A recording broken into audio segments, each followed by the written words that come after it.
You've done hard things before. You know what commitment looks like. You're not here to dabble. You're here because you made a choice. You decided.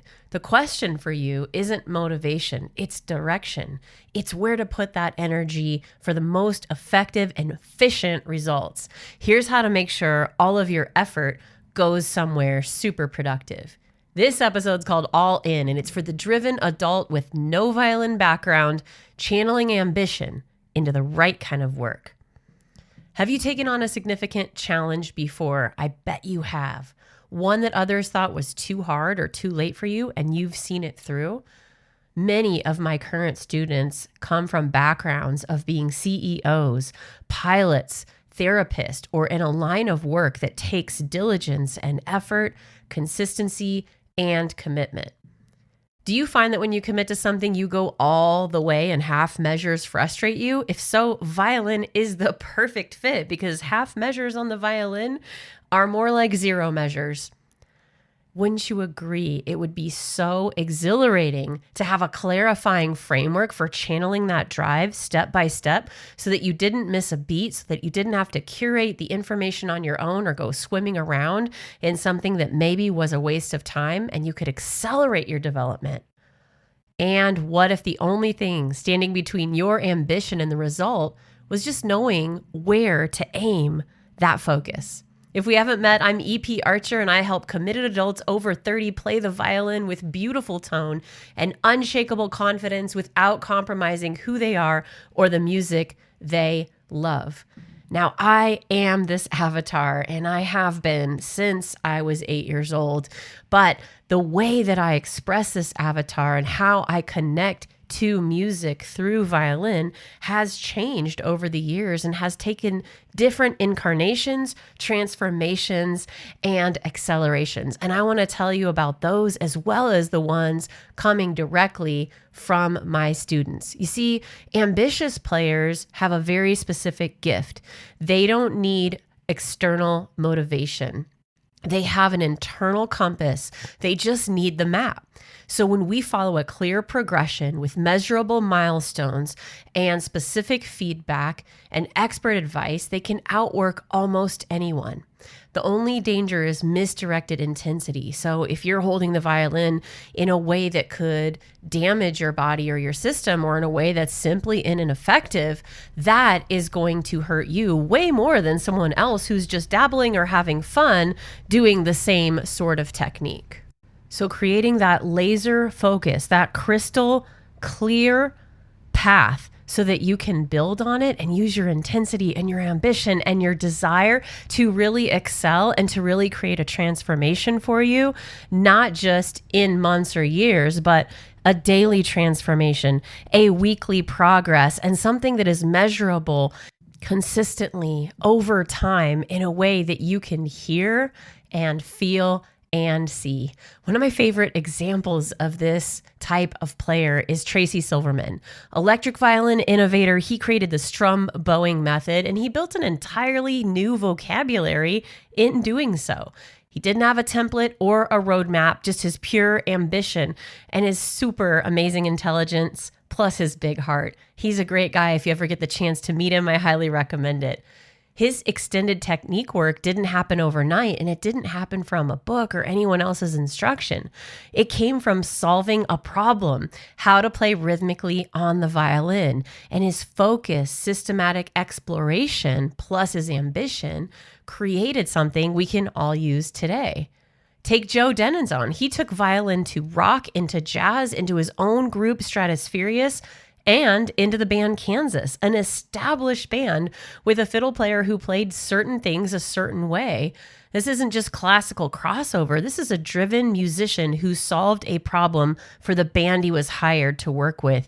And if you hadn't seen him play, you would never know that someone else played for that band. He owned the stage. He rocketed those solos into oblivion with his energy, and he put his own spin on it without taking away from the tradition and the music that we've all grown to love. Because we're ambitious people, because we have energy, because we're excited and we desire and we focus, we just have to take care to take a deep breath, to slow down a little bit and hone in on that exact problem we're solving. So you won't get off track with your technique or practicing an exercise over and over in a way that's not helpful if you're solving a problem. And that, as we all know from our practice series, is what makes practice different than playing. I'm solving a specific problem, and these players that we look up to that created this amazing music and an amazing new way to play violin were solving a problem. So think about that. What problem am I solving with my physiology, my somatic approach to the instrument, my resonance, my tone, my intonation, and how do I solve that and work on it in a way that will give me the feedback I need, whether it's visually through my looking at my hands, looking in a mirror, using props and apparatus so that I can look at what I need to do in a different way, in a fresh way, and really get that information. Is it videoing myself? But whatever it is, that has to be in place if you're the person that has the energy and is going to just jump in and practice for an hour because you're so excited. Remember Wynton Marsalis? We talked about how he practices slowly, isolates problems, and never runs through what he can't play yet. Sometimes when we're so ambitious, we're very disciplined as practicers. But sometimes if we're intensely disciplined on something that doesn't move the needle forward, we can get more discouraged than the other type of players, or we can actually limit ourselves physically because we've overdone it a little bit. Your drive is your greatest asset. You just need to be in problem-solving mode, and violin is a transformative instrument because it rewards your commitment. It rewards consistency. It rewards being in touch with your physiology and your resonance so greatly. And it also provides a consequence when we're not on the right track. That should be welcome data for us in this category, and it will take us farther than we can see from here. So here's how to apply it today in only 5 minutes or less. Write down for yourself a stretch goal, a 5-year goal. Where do you want to be 5 years from now with your violin? Now let's break that down into 1 year. Where will you need to get in 1 year to make sure you're on track to reach your 5-year goal? Paint a specific, vivid picture of yourself playing the music you want to play with the people you want to play with. Think about a specific piece. Think about recording. Think about a certain stage. Name it. And now I want you to identify the smallest step towards it. If it's playing in a recording studio, you have to know that tone and intonation are your number one goals.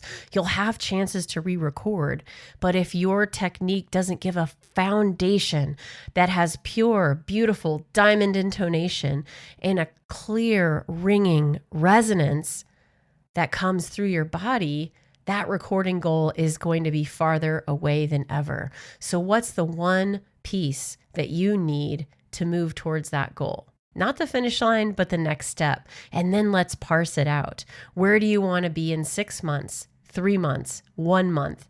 And what can you do every single day to move the needle towards it? Patience is not the opposite of ambition. It's what ambition looks like when we're aimed at the right target. And the musicians who go the furthest are not always the most talented. They are the most focused. Write down your 1-year goal and come and share it. Violin players, we're at facebook.com/group/adult violin. Everybody else, find me on Facebook under EP Archer.